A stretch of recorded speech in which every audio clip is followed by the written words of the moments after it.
गोविन्देवः लोचनाभिरामा अरविन्दसमान सुन्दरास्या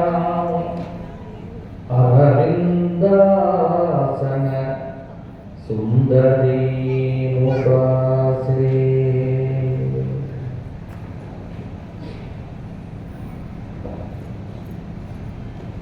Lions club international Mancherial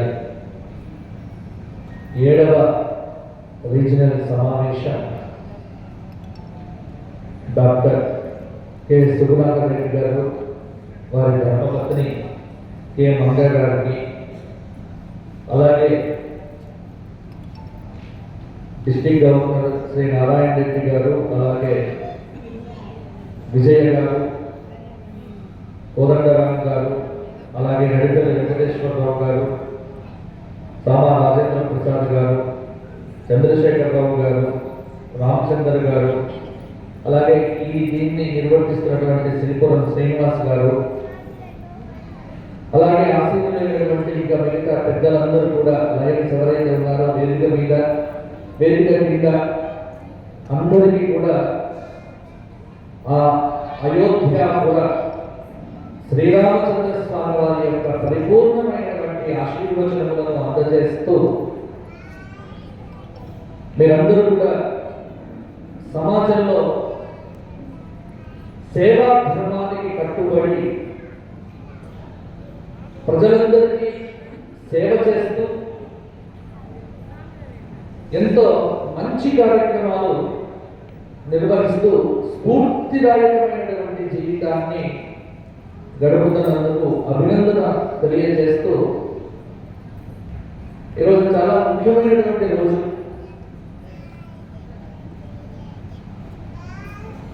మా సుబ్రహ్మణ్య రెడ్డి గారిని వారిని మా ఇంటికి తీసుకొచ్చి మా శ్రీపురం శ్రీనివాస్ గారు ఇలా ఫిబ్రవరి 11 ఉంటే నేను ఫిబ్రవరి 11 ఒక బ్లాక్ చేసి పెట్టుకుంటాను. కారణం ఏంటంటే ఆంగ్ల జన్మదినం అన్నారు, పుట్టినరోజు. ప్రతి సంవత్సరం ఏంటంటే ఖచ్చితంగా ఒక షెడ్యూల్ పెట్టుకుంటాం, ఏదైనా ఒక క్షేత్రంకి వెళ్తాం. కానీ శ్రీపురం శ్రీనివాస్ గారు ఖచ్చితంగా మీరు రావాలి. చాలా సుగుణాకర్ రెడ్డి గారి గురించి పరిచయం చేసినప్పుడు వారు పేరుకు తగినట్టుగానే సుగుణాకరుడు అంటే అనేక సుగుణములు ఉన్నటువంటి సముద్రం వంటి వారు, వారి పేరులోనే ఉంది సుగుణాకరుడు అని. కాబట్టి ఇంత మంచి కార్యక్రమాన్ని నిర్వర్తిస్తున్నారు. కాబట్టి అమావాస్య అయినప్పటికీ పర్వాలేదని నా షెడ్యూల్ ఒక రోజు ముందుకు జరుపుకొని నిన్న మధ్యాహ్నమే అయోధ్య నుంచి రావడం జరిగింది. కేవలం అయోధ్య నుంచి నిన్న సాయంత్రం రావడానికి కారణం ఏమిటి అంటే ఈ రోజు కార్యక్రమంలో మళ్ళీ మీ దగ్గరికి రావడం కోసం మాత్రమే ఆ షెడ్యూల్ను జరుపుకొని మా పిల్లలంతా కూడా కనీసం పుట్టినరోజైనా, ఎందుకంటే దాదాపు జనవరి 18వ తేదీ ఇక్కడ మనకు ఒక ప్రోగ్రాం జరిగింది. జనవరి 18 నుంచి 21 వరకు. జనవరి 18వ తారీఖు నుండి ఈ రోజు వరకు కూడా మా ఇంట్లో నేను 7 గంటలు కూడా లేను. వరుసగా కార్యక్రమాలు, వరుసగా. కానీ దీనిలో ఒక సంతృప్తి ఉంది, చాలా సంతోషదాయకమైనటువంటి జీవితం కూడా ఉంది. ఈ రోజున మీరందరూ కూడా ఇంత మంచి సమావేశం పెట్టుకోవడానికి కారణం ఏంటి అంటే లయన్స్ క్లబ్ యొక్క ముఖ్యమైనటువంటి లక్ష్యం సేవ. మనం 84 లక్షల జీవరాశుల్లో ఏదో ఒక జీవంగా పుట్టలే. 84 లక్షల జీవరాశులు అని మనకు పురాణం చెప్పింది. ఈ 84 లక్షల జీవరాశుల్లో అందరికంటే గొప్పవాడు ఎవరు అంటే మనిషి. మొట్టమొదటిది గొప్ప జన్మ మానవ జన్మ. మానవ జన్మ తర్వాతనే ఇంకా మిగతా అన్ని జన్మలే. ఈ 84 లక్షల జీవరాశుల్లో ఏదో ఒక జీవిగా పుట్టకుండా మనిషిగా పుట్టడం కనుక చాలా పుణ్యం చేసుకొని ఉన్నాం. మరి మనిషి పుట్టిన తర్వాత ఏం చేయాలి అంటే గమ్మత్తు ఏంటి అంటే 84 లక్షల జీవరాశుల్లో ఏ జీవికి కూడా నువ్వు ఇలా జీవించు అని చెప్పాల్సిన అవసరం లేదు. అందరికంటే గొప్పవాడైనటువంటి మనిషికి మాత్రమే నువ్వు మనిషిగా జీవించు అని నేర్పాల్సినటువంటి అవసరం ప్రస్తుత సమాజంలో ఏర్పడింది. నిజానికి మిగతా ఏ జీవికి కూడా ఇప్పుడు సింహానికి సింహంలాగా జీవించు అని చెప్పాల్సిన పనిలే. పై భక్తుడి సింహం అది పుట్టినప్పటి నుంచి సింహం యొక్క జీవిత కాలం 15 సంవత్సరాలు. సింహం 15 సంవత్సరాల కంటే ఎక్కువ జీవించలేదు. కానీ 15 సంవత్సరాలు సింహంగానే బతుకుతుంది. సింహం ఒకసారి కుందేలుగానో ఒకసారి ఆవుగానో మారదు. ప్రపంచంలో ఏ జీవి కూడా ఆ జీవిగానే బ్రతుకుతుంది, ఆ జీవిగానే వస్తుంది. కానీ ఒక మనిషి మాత్రమే మనిషిగా పుట్టి మనిషిగా మాత్రం బతకకుండగా 84 లక్షల జీవరాశుల్లో రోజుకొక జీవిగా మారిపోతూ తానేమిటో తాను తెలుసుకోలేకుండా బతుకుతూ ఉంటాడు. ఇలా బతుకుతున్నటువంటి మనిషికి నువ్వు ఇలా బతకాలి అని చెప్పడం కోసమే మరణ భగవంతుడు అవతరించి వ్యాసుడిగా రామాయణం, భారతం, భాగవతం, 18 పురాణాలు ఇవన్నీ ఎందుకు చెప్పాల్సి వచ్చింది చెప్పండి మనిషికి? అంటే గతి తప్పిన మానవుడికి నువ్వు మానవుడిగా బ్రతుకు అని చెప్పడం కోసమే భగవానుడు రామచంద్రమూర్తిగా అవతరించాడు. గుర్తుపెట్టుకోండి, రాముడు ఎందుకు వచ్చాడు అంటే మానవ ధర్మం చెప్పడం కోసమే వచ్చాడు. నువ్వు మనిషిగా ఎలా బతకాలి, సమాజానికి ఏం చెయ్యాలి, సమాజంలో నీ పాత్ర ఏమిటి, ఇది చెప్పడం కోసమే రామావతారం. అందుకే ఈ రోజున మనం దాదాపుగా ఈ సంవత్సరం అంతా రామమయంగా మారిపోయింది. నేను నిన్ననే అయోధ్యలో ఉన్నాను. నిజానికి అయోధ్య వెళ్ళేటప్పుడు ఎలా ఉంటుందో ఏమిటో, కానీ రోజుకు 2 లక్షల మంది వస్తున్నారు. 2 లక్షల మంది మామూలుగా కాదు. ఎక్కడ చూసినా జనంతో కిటకిటలాడిపోతోంది. ఈ 2 లక్షల మంది కూడా అతి సంతృప్తిగా అయోధ్యకు వచ్చి రాముడిని దర్శనం చేసుకొని చాలా సంతోషంగా వెళ్తున్నారు. నేను నిన్న దర్శనం చేసుకున్నప్పుడు ఎంత సంతృప్తి అంటే చాలా మంది భయపడుతూ ఉన్నారు, అయ్యో పోవాలా అంతా. కానీ అక్కడికి వెళ్ళిన తరువాత ఆ ప్రదేశం, ఆ ప్రభావం, ఆ శక్తి ఎక్కడి నుంచి వచ్చింది? ఇదంతా క్రమశిక్షణగా 2 లక్షల మంది రోజుకు మీరు రామాలయ ప్రాంగణంలో అడుగు పెట్టగానే అక్కడి నుంచి రాముడిని దర్శించుకొని రావటానికి సరిగ్గా 9 సెకండ్లు పడుతుంది. అంటే మీరు రామాలయంలో రాముడిని చూసే టైం ప్రతి మనిషికి 9 నుంచి 10 సెకండ్లు చూడొచ్చు. ఇది కరెక్ట్ ఎగ్జాక్ట్లీ టైం. మీరు అంటారేమో విఐపి దర్శనం ఎట్లా? నేను విఐపిగా వెళ్ళలే. నాకు ట్రస్ట్ వారు విఐపి అవకాశం ఇచ్చినప్పటికీ నేను చెప్పాలి సమాజంలో చాలా మందికి ఇలా దర్శనం చేసుకోవచ్చు అని. అందుకే నేను సాధారణమైన క్యూలో నిలబడి ఎంత టైం పడుతుంది చూద్దాం. ఇది ఒక ఎక్స్పీరియన్స్. 2 లక్షల మంది దర్శనం చేసుకున్నప్పటికీ సరిగ్గా మనం బయలుదేరినప్పటి నుంచి దర్శనం చేసుకొని బయటికి రావడానికి నాకు సరిగ్గా 42 నిమిషాలు పట్టింది. కేవలం 42 నిమిషాల లోపల నేను క్యూ లైన్లో సరిగ్గా నిలబడి దర్శనం చేసుకొని వచ్చాను. ఎవరు తోయకలేదు, ఎవరు, ఎందుకంటే నాకు ఎప్పుడు మాట్లాడుతూ ఉంటాం లఘు దర్శనం అంటే తొయ్యడం అని అర్థం, మహాలఘు దర్శనం అంటే మెడబట్టి తొయ్యటం అని అర్థం. ఈ లఘు దర్శనాలు మహాలఘు దర్శనాలు అలా నడుస్తూ చూస్తూ వెళ్ళి రావాలి. ఒక క్రమశిక్షణ. ఎక్కడి నుంచి వచ్చింది క్రమశిక్షణ? ఈ క్రమశిక్షణకు మూలం ఏమిటి అని ఆలోచిస్తే ఒక విశిష్టమైన జీవన విధానం రామచంద్రమూర్తి దగ్గర నుంచి వచ్చింది. మనం దర్శించుకునేటువంటి విగ్రహమే క్రమశిక్షణ ఉన్నటువంటి విగ్రహం. మనం దర్శించుకునేటువంటి విగ్రహంలోంచే ఒక అద్భుతమైనటువంటి ఒక వైబ్రేషన్ వస్తోంది. నువ్వు బతకాలి అంటే రాముడిలా బతుకు. 1,80,00,000 సంవత్సరాల క్రితం జీవించినటువంటి రాముడిని గురించి మనం మాట్లాడుకుంటున్నామే. ఎందుకు మాట్లాడుకుంటున్నామంటే ఎక్కడ రాజీ పడని వ్యక్తిత్వం, ప్రలోభాలు పడనటువంటి వ్యక్తిత్వం, దేనికి ఆశపడనటువంటి వ్యక్తిత్వం, సమాజంలో ఎన్ని కష్టాలు వచ్చినప్పటికీ కూడా ఆ కష్టాలతో చెదిరిపోకుండా, కృంగిపోకుండా తనదైనటువంటి శైలిలో చాలా మంది అనుకుంటారు కష్టం వచ్చినప్పుడు అధర్మం చేయొచ్చు అని. కానీ గుర్తుపెట్టుకోండి, మనం పుట్టినప్పుడు ఒక ధర్మం అనే లైన్ మీదనే మానవ జన్మ స్టార్ట్ అవుతుంది. బ్రతికినంత కాలం ధర్మం అనే గీత తప్పకుండా ఎలా బతకాలి అని చూపించినటువంటి వాడే ఈ జగత్తులో రామచంద్రమూర్తి. గుర్తుపెట్టుకోండి, రాముడు అంటే దేవుడు కాదు, రాముడు అంటే మంచి మనిషి, మర్యాద పురుషోత్తముడు.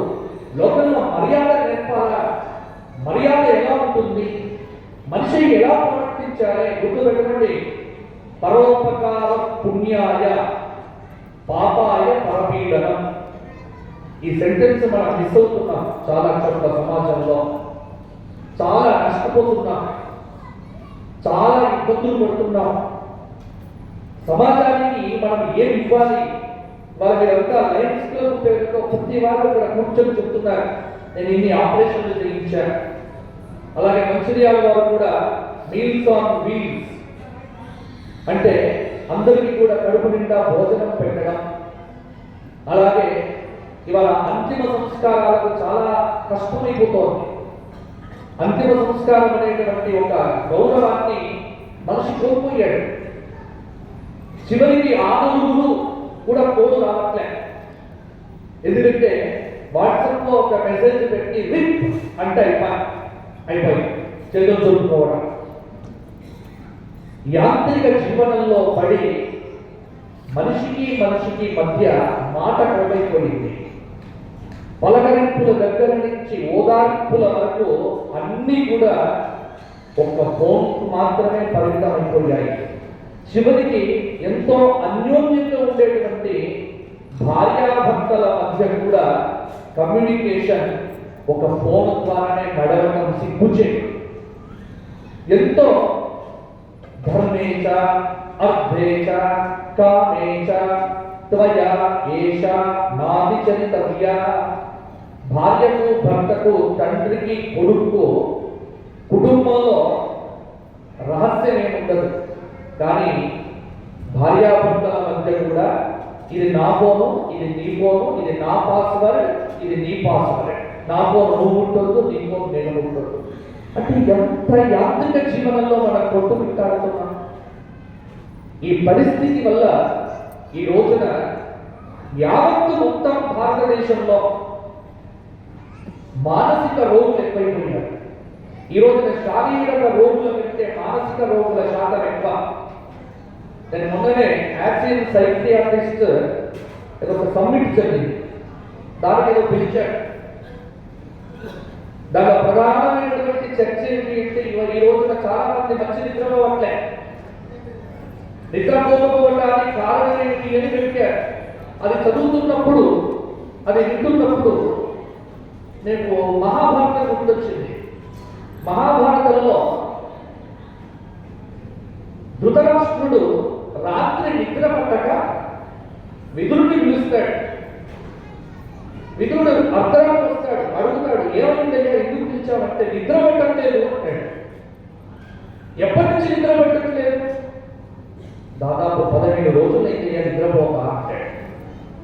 అప్పుడు ధృతరాష్ట్రుడిని విదురుడు కొన్ని ప్రశ్నలు అడుగుతాడు. నిద్ర పట్టకపోవటానికి కారణం ఏంటి తెలుసుకోవటానికి ఇతరుల ఆస్తి మీద ఏమైనా కన్నేసావా, ఇతర స్త్రీ మీద ఏమైనా దృష్టి పెట్టుకున్నావా? వరుసగా ఒక 25 ప్రశ్నలు వేసి ఈ 25 ఆప్షన్స్ ఇస్తాడు. దీనిలో ఏ ఒక్కదానికి ముందుకు పెట్టడానికి నిద్ర పట్టదు అంటాడు. ఆ 25 గంట చదివితే మనకు అర్థమవుతుంది ఎందుకు నిద్ర పట్టట్లేదు అని. ఈ రోజున కథ ధృతరాష్ట్రుడికి సంబంధించింది కాదు. ఆ ధృతరాష్ట్రుడి పాత్రలో చాలా మంది పడిపోయారు.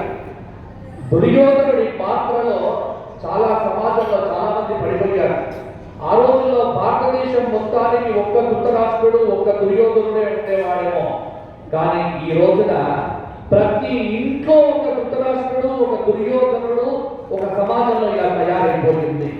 అంటే ఇంటింట మహాభారతం, ఇంటింట రామాయణం మనం అప్లై చేసుకోవట్లే. ఈ పురాణాలను ఈ కథలన్నింటినీ కథలుగా చూస్తున్నాం. మహాభారతం అది ఒక కథ కాదు, మన ఇంట్లో జరిగేటువంటి సన్నివేశాలు. ప్రతి ఇంట్లో గొడవలు, ప్రతి ఇంట్లో సమస్యలు, ప్రతి వాడికి ఒక అహం, నేను అనేటువంటి విపరీతమైనటువంటి ఒక దీనికి పెట్టుకున్న పేరు ఇగో అనేటువంటి ఒక కొత్త పదాన్ని జోడించి దీని ముసుగులో తప్పులు చేయటం. అలాగే డబ్బు సరిపోవట్లే. నిజానికి జీవన విధానంలో పుష్కలంగా డబ్బు తీయాలి. ఈ రోజుల్లో ఉన్నది ఏమిటి అంటే పుష్కలమైన డబ్బు. డబ్బు ఉన్నవాడి దగ్గరే ఉంటుంది, లేనివాడి దగ్గర వెళ్ళొద్దు, ఉన్నవాడి దగ్గరకే వస్తుంది. అదే మా తాతలు చెప్పేవారు, కుప్ప మీద కుప్పరా కుప్ప మీద కుప్పరా వస్తూనే ఉంటుంది అని. కానీ శాంతి లేదు. ఇటువంటి సమస్యలు ఎందుకు ఇప్పుడు ఎక్కువైపోయాయి అని ఆలోచన చేస్తే మన జీవన విధానం అస్తవ్యస్తమైపోయింది. మీరు గుర్తుపెట్టుకోండి, ఒక 20 సంవత్సరాల క్రితం ఇప్పటికి ఎంత తేడా వచ్చింది చూడండి. చాలా తేడా వచ్చింది. 25 సంవత్సరాల క్రితం అందరం మాట్లాడుకునే వాళ్ళం. ఇప్పుడు ఎందుకంటే ఇప్పుడు ఇక్కడికి వచ్చిన వాళ్ళలో కూడా చాలా మంది నేను గమనిస్తూనే ఉన్నాను. ఎవరి వేదిక మీద చాలా కార్యక్రమాలు జరుగుతూనే ఉన్నాయి. కానీ ఎవరి గొడవలు వారు ఉన్నారు, ఎవరి దానిలో వారు పడిపోయారు. ఇక్కడ కూడా అంటే ఇవాళ మనం వచ్చింది ఎందుకు ఈ 2.5 గంటల టైం ఇవాళ సుగుణానంద రెడ్డి గారికి కేటాయించాలి. ఇవాళ నేను నిజానికి నేను చాలా స్ట్రిక్ట్గా చెప్పాను శ్రీనివాస శ్రీనివాస్ గారికి. నేను 2 అవర్స్ కంటే ఎందుకంటే నా షెడ్యూల్ నేను పెట్టుకున్నా ఈ సమయం. నేను అయితే ఇక్కడికి 2 గంటలు రావాలి అంటే హైదరాబాద్ నుంచి నేను 5 మొత్తం 10 గంటలు ప్రయాణం చేయాలి. సో 10 గంటలు ప్లస్ ఇక్కడ గడిపే 2 గంటలు 12 గంటలు ఇంకో గంట అటు ఇక్కడ 13 గంటలు నేను ఇక్కడ కేటాయిస్తే కానీ నేను ఈ సమావేశానికి నేనేం చేయలేను. ఈ సమావేశం పెట్టుకున్న తర్వాత నేను ఇంకో పని పెట్టుకోలేను. ఎందుకంటే ఒక మంచి కార్యం కోసం. కానీ మన లక్ష్యం ఏంటో మనం మర్చిపోతున్నాం. మనం దేనికోసం వచ్చామో ఆ పర్పస్ మర్చిపోయాం. మనం ఏం చెయ్యాలో దాన్ని పూర్తిగా మనం కోల్పోయాం. ఇక్కడే చెప్పాల్సి వస్తుంది ఇటువంటిది. అందుకే నేనేం చెప్తున్నానంటే ఈ ఎవరు చెప్పాల్సిన పనిలే. లయన్స్ మీరంతా సమాజంలో ఒక బాధ్యతాయుతమైన ఒక చక్కటి హోదాలో సమాజానికి ఏమి ఇవ్వాలో అది ఇవ్వటం కోసం మీకు ఉన్నటువంటి వ్యక్తిగత జీవితాన్ని కూడా పక్కన పెట్టి సమాజం కోసం కొంత సమయాన్ని గడిపేటువంటి వ్యక్తినే ఏమంటాం లయన్ అని పిలుస్తూ ఉన్నాం. వారికి ఇచ్చినటువంటి హోదా ఏమిటి అంటే లయన్ అంటే వ్యక్తిగత స్వార్థ ప్రయోజనం కాకుండా సమాజ ప్రయోజనం కోసం నేను కొంత సమయాన్ని కొంత డబ్బును నా వయస్సును అన్నింటినీ కేటాయించి నేను సమాజం కోసం పాటుపడతాను.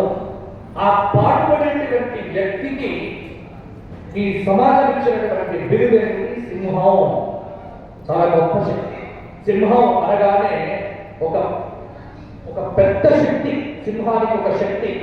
సింహం ఒక 15 సంవత్సరాలలో చాలా పనులు చేస్తుంది, అద్భుతమైన పనులు చేస్తుంది. సింహానికి ఒక గొప్ప లక్షణం ఏంటి అంటే ఎప్పుడు కూడా అది కడుపు నింపుకుంది అంటే తన ముందుకు ఇంకొక జంతువు వచ్చిన వేటాడ గుర్తుపెట్టుకొని రేపటికి దాచుకుందాం ఇది చంపి అంటే సింహం ఇంగిలి మాంసం తినదు. ఇంకొక గుర్తుపెట్టుకోండి. మగ సింహం యొక్క గొప్ప క్వాలిటీ ఏంటంటే ఎక్కువగా అది తన ఆడసింహం తెచ్చినటువంటిది మాత్రమే తింటుంది. సింహం ఒకసారి వేటాడిన తర్వాత, దాని కడుపు నిండిన తర్వాత ఇంకా వేరే జంతువు జోలికి వెళ్ళదు. అది చాలా నియమం. సింహానికి కానీ పులికి కానీ మీరు వీటి యొక్క జీవితాలను మీరు పరిశీలించండి. మనం ఎప్పుడు ఇది సెర్చ్ చెయ్యం. ఎనిమల్ ప్లానెట్ లో చూడండి, ఏ జీవి కూడా ప్రపంచంలో ఒక జీవికి దానికి నిర్దేశించిన జీవన విధానంలోనే ఉంటుంది. ఒక్క మనిషి ఏం చేస్తున్నాడు అంటే అన్నింటి మీద వచ్చేసాడు. చివరికి ప్రతి జీవి మీద అటాక్ చేసేటటువంటి ఒక మనిషి. ఏ జీవి ఇంకొక జీవిని చంపాలనే ప్రయత్నం చేయదో దానికి నిర్దేశించిన ఆహారం మాత్రమే ఇవాళ మనిషి మాత్రమే వీడి కడుపు నిండిగా ఊరుకోడు. వీడికి సరిపడంత ఆహారం ఉన్నా వీడికి సరిపోదు. వీడి ఇంట్లో వీడికి బ్రహ్మాండంగా పొట్టనిచ్చినా వీడికి ఏం సరిపోదు. నా ఇంట్లో నేను బాగున్నాను, 500 గజాల ఇంట్లో నేను ఇల్లు కట్టుకొని బాగున్నాను, అలా నిద్రపోవడం. ఇంకొక 500 గజాలు సంపాదిస్తే ఎలా ఉంటుంది? ఈ ఇంటి వెనక ప్లేస్ కూడా బాగా ఉంటే అది సంపాదించడానికి నేను ఏం చెయ్యాలి?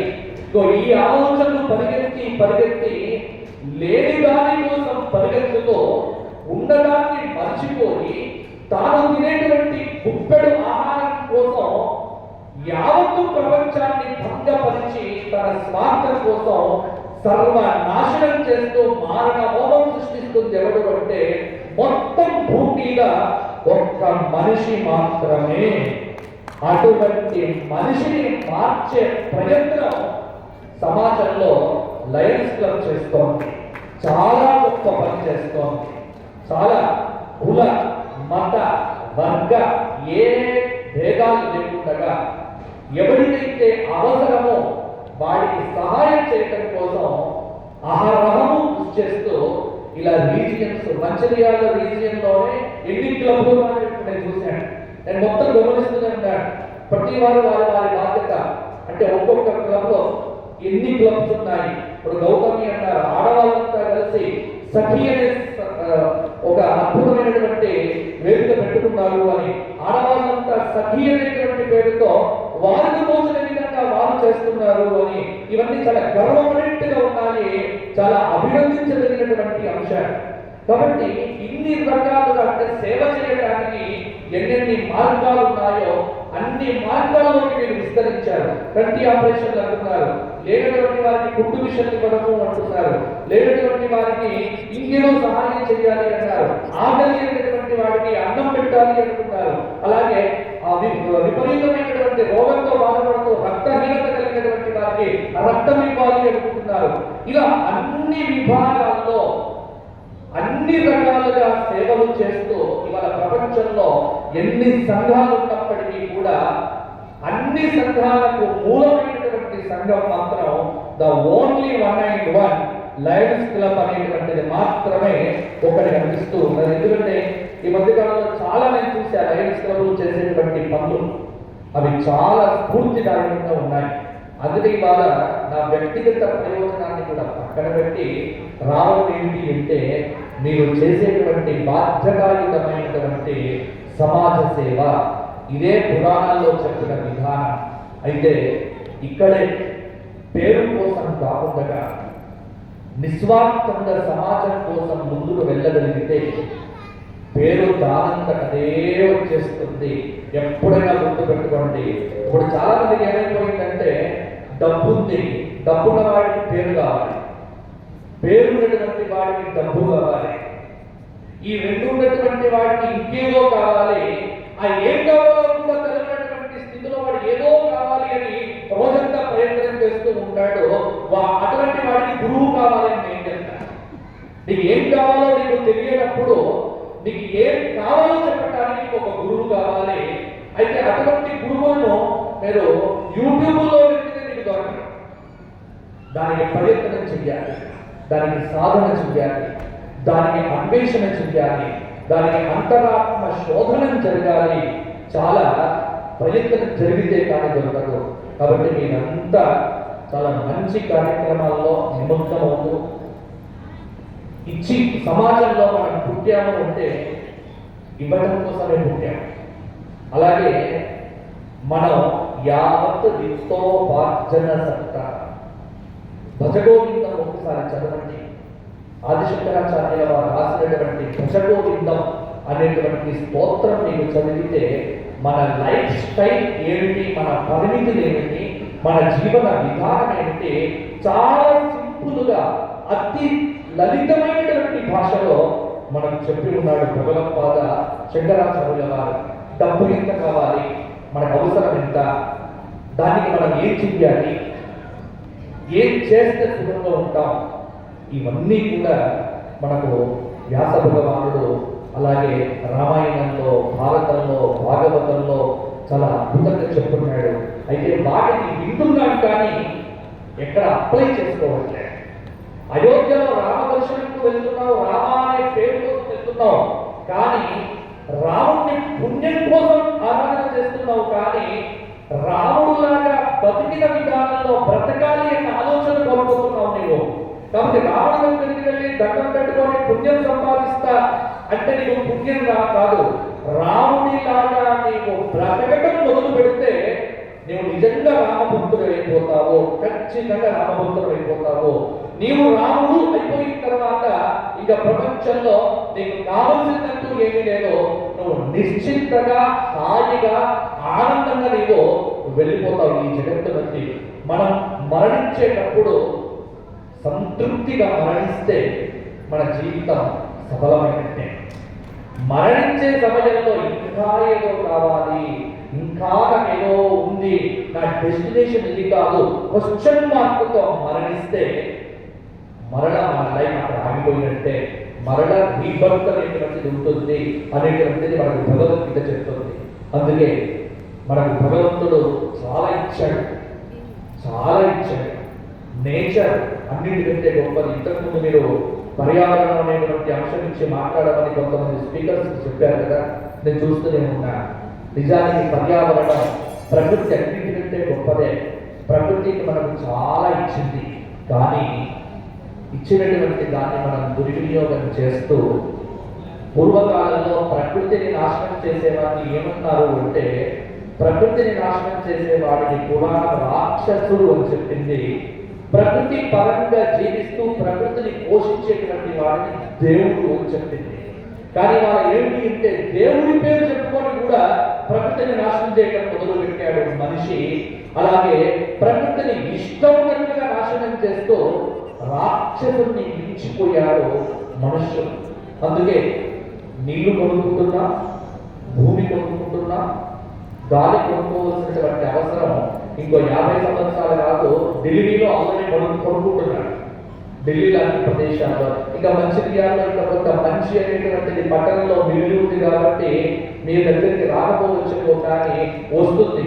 ఇంకో 50 సంవత్సరాల తర్వాతనో 70 సంవత్సరాల తర్వాతనో మన ఇంటికి గ్యాస్ సిలిండర్లు ఎలా పూర్వకాలంలో మనం ఊహించామా? కట్టెల పొయ్యి మీద వంట చేసుకునేటువంటి వాటికి గ్యాస్ ఆలోచన వచ్చిందా? రాలే.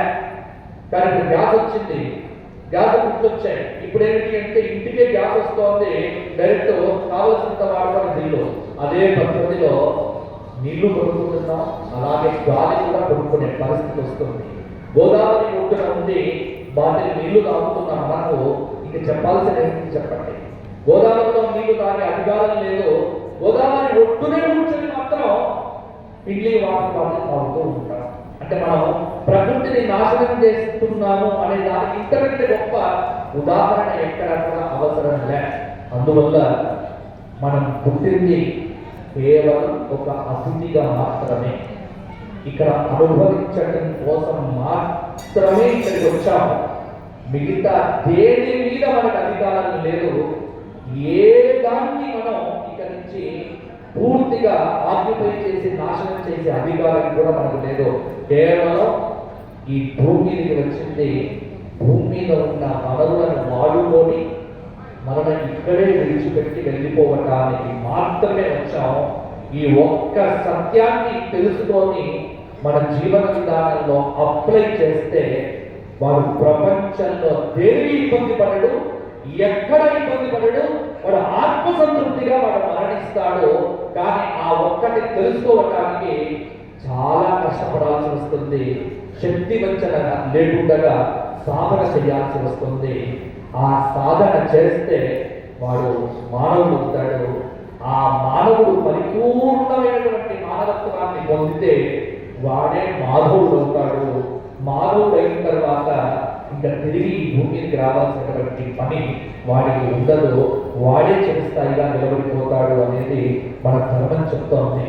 కాబట్టి ఆ జీవన విధాన పద్ధతిలో మనం అందరం కూడా బతకడానికి ప్రయత్నం చేయాలి. మీరంతా కూడా సంపాదిస్తున్న దానిలో కొంత మేరకు ధర్మం కోసం ఖర్చు పెడుతూ ఉన్నారు. ఇది నిజానికి చాలా విశేషమైనటువంటి పుణ్య కార్యము. ఇటువంటి పుణ్య కార్యము ఏంటో మీరే కాదు, మీ పిల్లల్ని కూడా చేర్పించండి. లయన్స్గా ఎవరెవరైతే సీనియర్స్గా ఉన్నారో వారు వారి సంతానాన్ని కూడా దీనిలో తీసుకొచ్చి వారి మనవలకు ఇది ఒక వారసత్వంగా ఆస్తిని ఇస్తాం, కానీ వారసత్వంగా సంస్కారాన్ని మనం మర్చిపోయాం. ఇది ఒక్కటి మనం చేయగలిగితే వారసత్వంగా మంచిర్యాలలో 300 గజాల స్థలం ఇస్తున్నాం, బ్యాంకు బ్యాలెన్స్ ఇస్తున్నాం, కానీ వారసత్వంగా మన తాతలు మనకి ఇచ్చిన సంస్కారాన్ని మాత్రం భవిష్యత్తు తరాలకు ఇవ్వలేకపోతున్నాం. ఆ ఒక్క దాని మీద దృష్టి పెడితే మీరు ఇచ్చిన 300 గజాల జాగ కూడా మనకి బాగా ఉపయోగపడుతుంది. సంస్కారాన్ని వాడికి ఇవ్వకపోతే నీవు ఇచ్చినటువంటి 300 గజాలు మరుసటి రోజున వాడు అమ్మేసేసి దాన్ని ఆగేసి వాడు కూర్చుంటాడు. అప్పుడు మిగిలింది ఏది కూడా ఉండదు. కాబట్టి వారసత్వంగా సంస్కారాన్ని, సంప్రదాయాన్ని, సనాతన ధర్మాన్ని మన వారసులకు అందించే ప్రయత్నం చేసి దానిలో సేవా ధర్మాన్ని కూడా మిళితం చేస్తే భవిష్యత్తు తరాలు ఖచ్చితంగా బాగుపడతాయి అని గమనిస్తే సరిపోతుంది. కాబట్టి అది చెయ్యాలి, అది చేస్తున్నారు, ఇంకా బాగా చెయ్యాలి అని మీ లయన్స్ అందరినీ కూడా నేను కోరుకుంటూ దేశం కోసం, ధర్మం కోసం ఈ రెండే పద్ధతి, మూడో పద్ధతి లేదు. మనం పుట్టింది దేశం కోసం, అలాగే దేశంలో ఉన్నటువంటి సనాతన ధర్మం కోసం. ఈ రెండింటికి మనం కేటాయించాము అంటే ఇంకా మన మానవ జన్మ పరిపూర్ణత లభించినట్టే.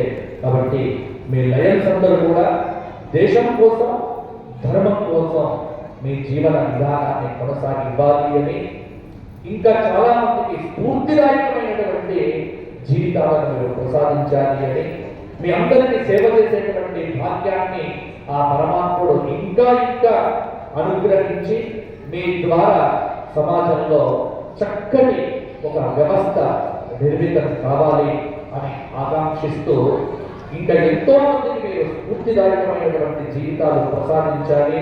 దానికి కలిగినటువంటి శక్తిని, భక్తిని ఆ అభియాంతకోటి బ్రహ్మాండ నాయకుడైనటువంటి మా రామచంద్రమూర్తి అయోధ్యలో ప్రాణ ప్రతిష్టాపన గావించబడినటువంటి ఆ రామచంద్రమూర్తి మీ అందరికీ ఆయురారోగ్య భోగభాగ్యాలను పరిపూర్ణంగా కలిగించాలి అని కోరుకుంటూ చక్కటి ఆధ్యాత్మిక జీవనమును మీకు ఆ పరమాత్ముడు అందించుగాక అని ఆకాంక్షిస్తూ ఇంత చక్కటి కార్యక్రమానికి నన్ను ముఖ్య అతిథిగా పిలిచి 4 మాటలు మాట్లాడమని కోరినటువంటి లయన్స్ అందరికీ నేను ఆశీర్వచనములు, ధన్యవాదాలు తెలియజేస్తూ నా ఉపన్యాసము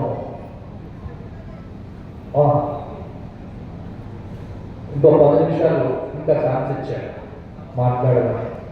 అంటే తృప్తి నా ఉద్దేశం ఏంటంటే 2 అయింది కదా, ఆకలి అవుతుందేమో. ఎందుకంటే మనం టీవీలో చెప్పడం అలవాటు అయిపోయి కెమెరా కట్టి చెప్పకపోతే అతనికి 1 నిమిషం గిట్టించి మేము బయటకు వస్తాం. ఎందుకంటే భాషను సుఖనాశనం కావచ్చు అని మా గురువుగారు ఎప్పుడో చెప్పారు.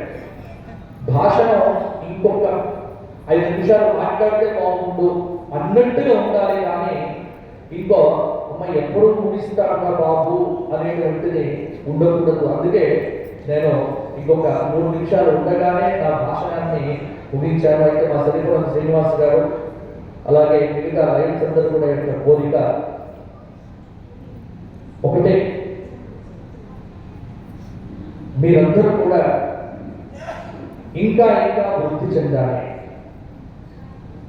భగవంతుడు మనకు తగినట్టుగా కొంతమందికి డబ్బిస్తాడు, కొంతమందికి శక్తినిస్తాడు, కొంతమందికి మంచి బుద్ధినిస్తాడు.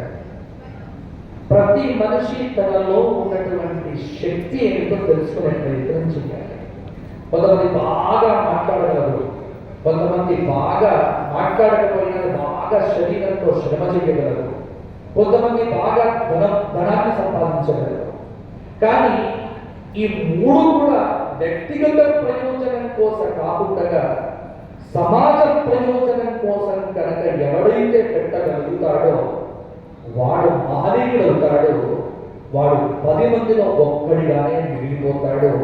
వాడు సమాజానికి స్ఫూర్తిదాయకంగా వాడు మిగిలిపోతాడు.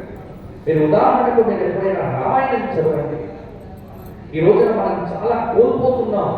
ఏమిటి అంటే ఎంతమంది మీరు ఇక్కడికి ఉన్నటువంటి వాళ్ళు పరిపూర్ణంగా రామాయణం అంటే ఏదో టీవీలో చూసామో అలా కాదు. నాకు చెప్పొద్దు, ఎంతమంది పరిపూర్ణంగా టోటల్గా రామాయణ గ్రంథాన్ని పూర్తిగా చదివినటువంటి వాళ్ళు ఎంతమంది ఉన్నారో చేతులు ఒక్కసారి. నిజాన్ని అబద్ధం కాదు, ఒక్కరు కూడా ఒక్కరు కూడా. ఇది మన గ్రంథం రామాయణం. భగవద్గీత పూర్తి 700 శ్లోకాలు చదివిన వాళ్ళైనా ఉన్నారా? చాలా సుగుణారెడ్డి గారే చదివారు. ఇది చాలా సంతోషం. అయితే 700 శ్లోకాల భగవద్గీత పారాయణం చేయటం ఒక మంచి విషయం. కానీ 700 శ్లోకాల్లో ఉన్నటువంటి ఆంతర్యాన్ని అనుభవంలో తెలుసుకోవటం అసలు సిసలైనటువంటి రహస్యం. రామాయణం చదివితే ముందు మనిషి యొక్క గొప్పతనం. నిన్ననే నన్ను అడిగారు ఒక ఆయన, ఏమిటి అంటే ఇవాళకి రామరాజ్యము రామరాజ్యము రామరాజ్యం అని టీవీకి పెడితే చాలు, ఫేస్బుక్ నిండా అదే, సోషల్ మీడియా అంతా అదే. కృష్ణరాజ్యం అని చెప్పదు, రామరాజ్యం అని ఎందుకు చెప్తారు? రాముడు కృష్ణుడు ఇద్దరు గొప్పవారే.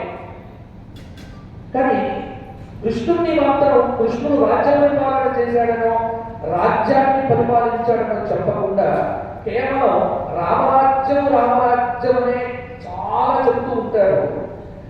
కృష్ణుడు దగ్గరివాడు, మనకు 5000 years క్రితం వాడు, చాలా దగ్గరివాడు కృష్ణుడు. రాముడు చాలా దూరం, ఇప్పుడు వాడు కాదు, ఎప్పుడో 1 కోటి సంవత్సరాల పైన. 1 కోటి సంవత్సరాల క్రితం వాడేమో రాజ్యం గురించి ఇచ్చాడు, రామరాజ్యం అనుకున్నాం. దగ్గరి వాడేటటువంటి కృష్ణుడి గురించి ఎక్కువగా మాట్లాడడం లేదు. ఇప్పుడు నిజంగా చూడండి, నేను అయోధ్య వెళ్ళొచ్చాను. అయోధ్య రామజన్మభూమి కృష్ణ జన్మభూమి అయినప్పటికీ కూడా ఇంత చైతన్యం ఉండదు. కారణం ఏమిటి అంటే ఈ దేశంలో రాముడికి ఉన్నంత అద్భుతమైనటువంటి ఆదరణ కృష్ణుడి విషయంలో. కృష్ణుడు అంటే భగవంతుడు, కానీ రాముడు అలా కాదు. రాముడు ప్రతి వ్యక్తికి ఒక ప్రతినిధి. కృష్ణుడిలాగా బ్రతకమని ఎప్పుడు చెప్పడు. కారణం ఏంటంటే అది దుర్భరమైనటువంటి జీవితం. పుట్టుక దగ్గర నుంచే కష్టం. జైల్లో ఉంటాడు, తల్లి ఒక చోట తల్లి, ఒక చోట బిడ్డ. అసలు కృష్ణుడి జీవితంలో ఎక్కడ చెప్పండి నీకు బొంతర బిడ్డలు. కానీ రాముడి జీవితంలో ఒక బ్యాలెన్స్ ఉంది, ఒక సీక్వెన్స్ ఉంది, ఒక వలస ఉంది, ఒక మర్యాద ఉంది, ఒక పద్ధతి ఉంది, ఒక ఆచరణ ఉంది, ఒక పరిపూర్ణమైనటువంటి విధానమైనటువంటిది ఉంది. ఒక కథ అయినటువంటి ఒకటే గీతలో ఉంటుంది. ఒక గీత, ఆ గీతకు అటు పక్కన ఇటు పక్కన కూడా ఇంచు కూడా జరగకుండా జీవన విధానం. ఎందుకు అంటే ఇక్కడ చూడండి, మీ అందరూ కూడా కష్టాలు వచ్చినప్పుడు ఏమంటారు? ప్రతి వాడు ఫీల్ అయ్యేది అంటే నేను చాలా అద్భుతంగా ఉన్నా, నాకు మాత్రమే ఇలా జరుగుతోంది. ప్రతి వాడికి ఫీల్ అవుతాడు. కష్టం వచ్చినా నాకు మాత్రమే ఇలా అవుతోంది, నాకు మాత్రమే కష్టం వస్తోంది అని ఒక తప్పు పని చేసేటువంటి వాడు, అధర్మమైన పని చేసేటువంటి వాడు ఎందుకు ఈ అధర్మం చేస్తున్నావు అంటే నాకు అవసరము, అందుకే నేను అధర్మం చేస్తున్నా అని అంటాడు. ఇక్కడే మనం బ్యాలెన్స్ కోల్పోతాం. రాముడి జీవితంలో ఎక్కడ కూడా ఒక్క అధర్మాన్ని మీరు వెనకలేదు, చూడలేదు. ఎక్కడ రాముడి మొత్తం జీవితంలో ఒక్కటి ఒక చిన్న అధర్మం ఎక్కడైనా చెప్పగలరా? ఎక్కడా లేదు. తర్వాత రాశారు, ఎందుకంటే ఏదో వాళ్ళని చెప్పడం ఎక్కడ వాళ్ళనుకుంటున్నాడు చేసింది ధర్మం. ఎందుకు అంటే వ్యక్తిగత ధర్మం, సమాజ నిర్వహణ. ఇప్పుడు లయన్స్ క్లబ్ లో ఉన్నారు, మీరే చెప్తారు కదా, మీరే లయన్స్ క్లబ్ రీజనల్ ప్రెసిడెంట్ గానో లేకపోతే గవర్నర్ గానో ఉన్నప్పుడు ఈ బాధ్యతలను నిర్వర్తిస్తున్నప్పుడు ఈ బాధ్యత నిర్వహణలో మీకు కొంత కుటుంబంలో ఉన్నటువంటి బలహీనతలు ఏదైనా ఆటంకాన్ని కలిగించినప్పుడు మీరు ఆగిపోతే మీరు ఓడిపోయినట్టే లెక్క. కానీ కర్తవ్య నిర్వహణలో కుటుంబాన్ని కూడా పక్కన పెట్టేసి నా ధర్మాన్ని నేను పరిపూర్ణంగా ఖచ్చితంగా నిర్వర్తించగలుగుతాను అంటే వాడు రామచంద్రుడు అవుతాడు. కుటుంబం కోసం బాధ్యతను మర్యాదను పక్కన పెడితే వాడు రాక్షసుడు అవుతాడు. ఇది ఒక్కటే తేడా. రామరాజ్యం అని చెప్పడానికి ఏకైక కారణం ఒక్కటేనండి, రాముడు ఏనాడు దేశం కోసం కుటుంబాన్ని ఉపయోగించిన. కుటుంబమా దేశమా అన్నప్పుడు కుటుంబం పక్కన వెళ్ళిపోయింది, దేశం ప్రధానంగా నిలబడ్డది. కాబట్టి ఈనాటి వారందరికీ ఆదర్శం ఎందుకు అయ్యాడు అంటే ఇవాళ పొలిటికల్ లీడర్స్ అన్ని కుటుంబాలతో కూడినటువంటివే. కుటుంబ పరిమితి లేకుండా, కుటుంబ పరిపాలన లేకుండా ఎవ్వడో అన్నాడని తన భార్యను కూడా వదిలిపెట్టి దేశం కోసం భార్యను కూడా త్యాగం చేయగలిగినటువంటి త్యాగమూర్తి ఈ జగత్తులో ఎవరైనా ఉన్నారు అంటే ఒక్క రామచంద్రమూర్తి మాత్రమే ఉన్నాడు. అందుకే పదవీకాంక్ష లేనటువంటి వాడు మాత్రమే పదవికి అర్హుడవుతాడు అని చూపించినటువంటి మొట్టమొదటి శక్తి వ్యక్తి రామచంద్రమూర్తి మాత్రమే. కాబట్టి ఇవాళకి రాముడు రాజు కావాలి అని మనం కోరుకున్నాం. కాబట్టి రాజు కావాల్సినటువంటి వాడికి మొట్టమొదటి క్వాలిఫికేషన్ ఏంటి అంటే పదవి మీద వ్యామోహం లేకపోవడమే మొదటి క్వాలిఫికేషన్. అది కావాలి. అది ఎక్కడ తెలిసింది రామచంద్రమూర్తి చెప్పండి? మొట్టమొదలు నీకు రేపు పొద్దున పట్టాభిషేకం చేస్తున్నా అని చెప్పి 2.5 గంటల లోపల వడవలుకోవాలి అని చెప్పినప్పుడు ఏ మాత్రం చెక్కు చెదరకుండగా తండ్రి మాట జవదాటకుండగా బయటకు వెళ్ళిపోయాడు. ఒకటి పోనీ తమ్ముడు ఎటువంటి వాడు భరతుడు అంటే భరతుడు అంతకంటే గొప్పవాడు. అయాచితంగా వచ్చినటువంటి పదవిని ఎవరు కాదనుకుంటాడండి? ఈ రోజుల్లో పదవి కోసం తమ్ముడిని అన్నను ఇష్టం ఉన్నట్టు మనం చూడట్లే. ఇప్పుడు రాజకీయాలు ఒకటే కుటుంబంలో ఉన్నటువంటి వ్యక్తులు ఇద్దరు కూడా పరస్పరం ప్రతిపక్షాల్లో ఉండి వీడు దొంగ అని చెప్పుకోవట్లే, వినట్లే.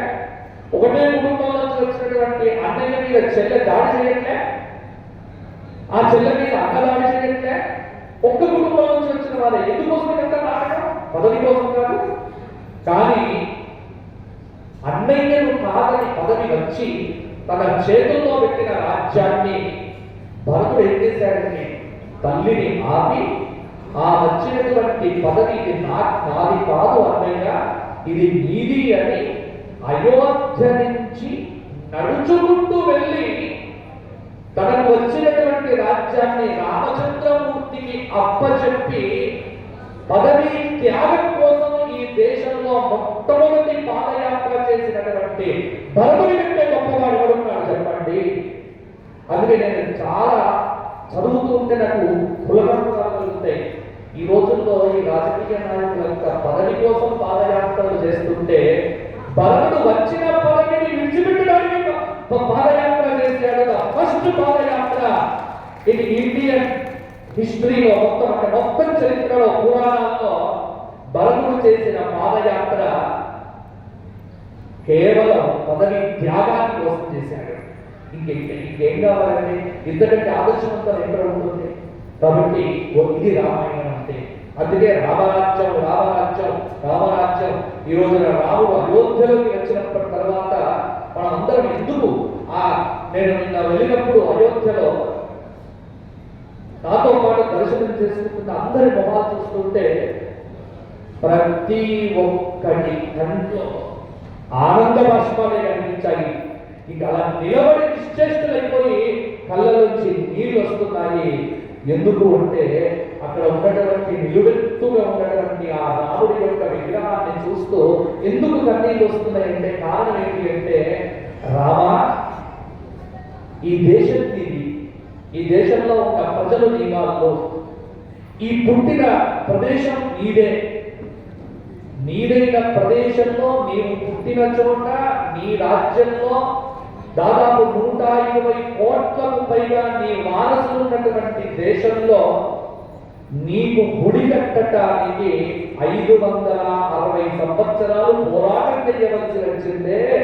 560 సంవత్సరాల తర్వాత ధర్మ పోరాటం అనేటువంటిది చేసి ధర్మంగా ఈ రోజున నీకు గుడి కట్టి మేము గర్వపడుతున్నామనేటువంటి ఆనంద బాష్పాలు ప్రతి వ్యక్తి కంట్లో కనిపించినప్పుడు నాకు అనిపించింది ఏంటి అంటే, నిజంగా అక్కడ ఉన్నది రామో విగ్రహవాన్ ధర్మ. ధర్మం అనేటువంటి దానికి ఒక ఆకారం చేస్తే ఆ ఆకారమే రామచంద్రమూర్తి. అందుకే భారతీయులు ఎక్కడ ధర్మం తప్పలే. మన దేశంలో, మన రాజ్యాంగంలో, మన చట్టంలో అన్నీ మనకు అనుకూలంగా ఉన్నప్పటికీ కూడా న్యాయబద్ధంగా పోరాటం చేసి అక్కడ ధర్మం కోసం పోరాటం చేయడం జరిగింది. చివరికి చూడండి, గుర్తుపెట్టుకోండి, ప్రపంచంలో ఇంతకంటే నీకు బెస్ట్ ఉదాహరణ లేదు. అబద్ధం ఎప్పుడు గెలవదు, గెలిచినట్టుగా మాయ.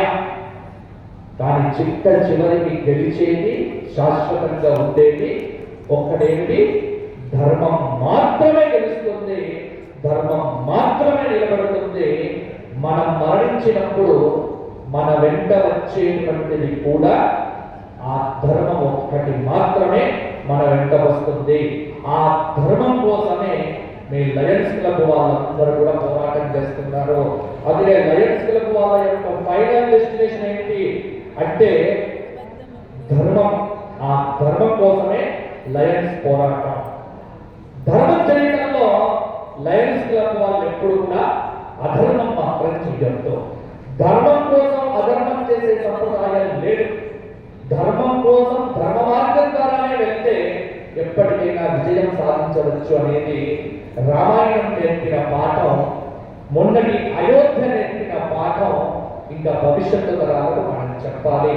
కాబట్టి అదే ధర్మ మార్గం. ఆ ధర్మ మార్గంలో మీరందరూ కూడా వెళ్ళాలి. అందుకే ఒకసారి లయన్స్ అందరూ కూడా చక్కగా రామాయణం పరిపూర్ణంగా చదవండి. రామాయణంలో ఉన్న సారాంశాన్ని రోజుకు ఒక అరగంట చదవండి. ఎందుకంటే మీరు అందరూ సమాజంలో బాధ్యతాయుతమైనటువంటి పదవుల్లో ఉన్నారు, బాధ్యతలను పంచడానికి ఉన్నారు. కాబట్టి అనుక్షణం ఫోన్లో చదవండి. ఒక అరగంట పుస్తక పఠనం మీ జీవితాలను మార్చేస్తుంది. ఒక అరగంట ఒక మంచి పుస్తకం మీరు చదివితే ఒక అద్భుతమైనటువంటి ఒక మార్పుకు మీకు ఒక మార్గం అనేటువంటిది దొరుకుతుంది. కాబట్టి లయన్స్ క్లబ్ లో ఉన్నటువంటి లయన్స్ అంతా రోజు రాత్రి పడుకునే ముందైనా ఫోన్ పక్కన పెట్టేసేసి మీరు 10 గంటలకు పడుకుంటే 8 గంటలకే ఫోన్ షట్ ఆఫ్ చేసి 8 నుంచి 10 గంటల మధ్యలో ఒక అరగంట పుస్తక పఠనం చేస్తే మీరు హాయిగా నిద్రపోతారు. ఆ అరగంట చదివినటువంటి మంచి ఏదైతే ఉందో ఒక్కొక్క లయన్ ద్వారా సమాజంలోకి వెళ్ళగలిగితే లయన్స్ క్లబ్ సృష్టించేటువంటి ధర్మరాజ్యం అద్భుతంగా భవిష్యత్తు తరాలకు అందుతుంది. అది చెయ్యాలి మీరందరూ అని కోరుకుంటూ ఉన్నత విద్యావంతుల యొక్క వేదిక, ఉన్నతమైనటువంటి మార్గదర్శకుల యొక్క వేదిక, అద్భుతమైనటువంటి సామాజిక బాధ్యత కలిగినటువంటి ధార్మికుల యొక్క వేదిక లయన్స్ క్లబ్ అని నేను సగర్వంగా కూడా భావన చేస్తూ ఈ 7వ రీజనల్ మీట్ ఏదైతే డాక్టర్ సుగుణాకర్ రెడ్డి గారు వారి ధర్మపత్ని వారు దీన్ని నిర్వర్తిస్తున్నారో వారికి ఆయురారోగ్య భోగభాగ్యములను ఈ విశ్రాంత జీవనంలో వారికి మరింతగా ఆ అయోధ్యాపుర శ్రీరామచంద్ర స్వామి వారు కల్పించి వారి ద్వారా ఇంకా ఎన్నో మంచి కార్యక్రమాలు జరగాలి అని మనస్ఫూర్తిగా కోరుకుంటూ వారికి ఆశీర్వచనమిస్తూ ఇంత ఓపికగా కూర్చున్నటువంటి మీ అందరికీ మా ధర్మపురి లక్ష్మీ నరసింహస్వామి వారి యొక్క ఆశీస్సులు ఎప్పుడు ఉంటాయి అని ప్రార్థన చేస్తూ ముగిస్తున్నాను. అందరికీ ధన్యవాదాలు.